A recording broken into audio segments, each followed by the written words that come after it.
Hey guys, today we are butchering up some deer meat that Misfits shot, and I just thought it'd be a great opportunity to show you how I do it.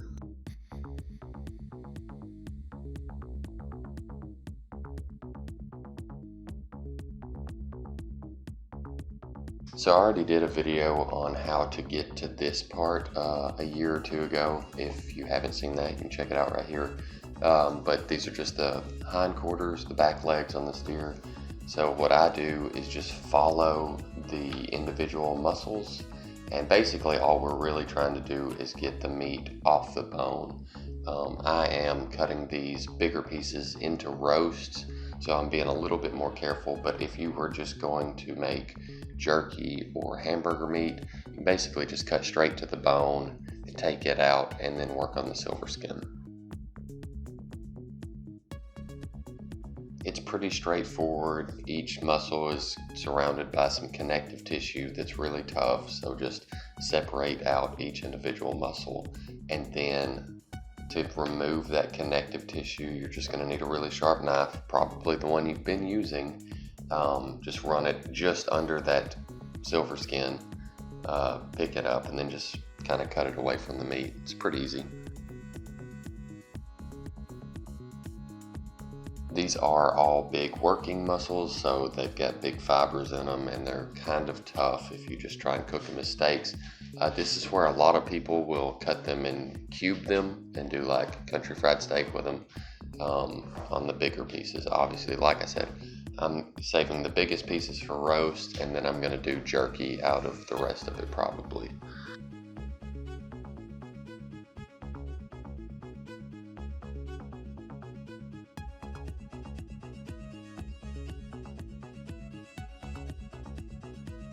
I wanted to give a little shout out to a channel called Salty Tales on how I'm about to do these backstraps. It's just something I had never thought about, never seen before, and I thought it was really cool. So kind of starts off the same process, just get all of this silver skin off because it's basically inedible. Really sharp fillet knife, just under the skin, go down, pick it up, and kind of just scrape it down. Try and leave as much meat on there as you possibly can.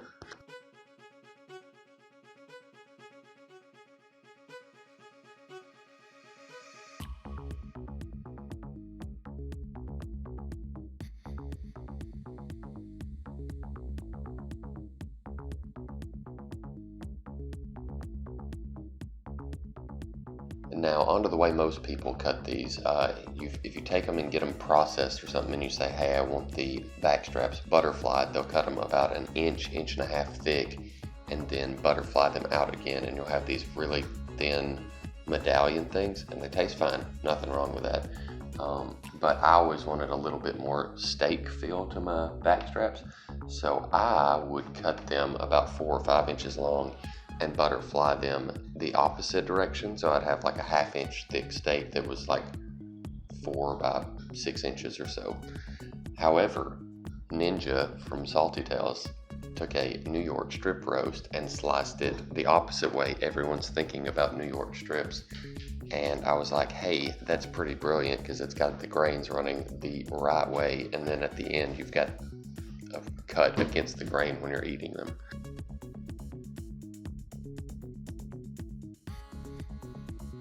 So I cut sections of this backstrap into about 6 inches or so, and then just split them in half, and then I wound up with, 2 steaks that were roughly the same size, and they were the shape that I wanted them.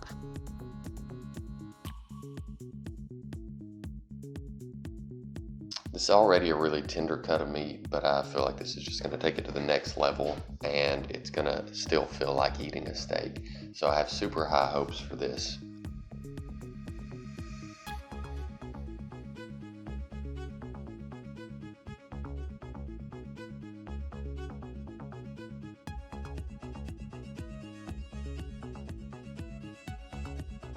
Anyway, I plan on doing a video on cooking these steaks later on, so be sure that you subscribe to the channel so you're here to check that out and see how that goes. Anyway, thanks for watching, guys. Hope you all enjoyed.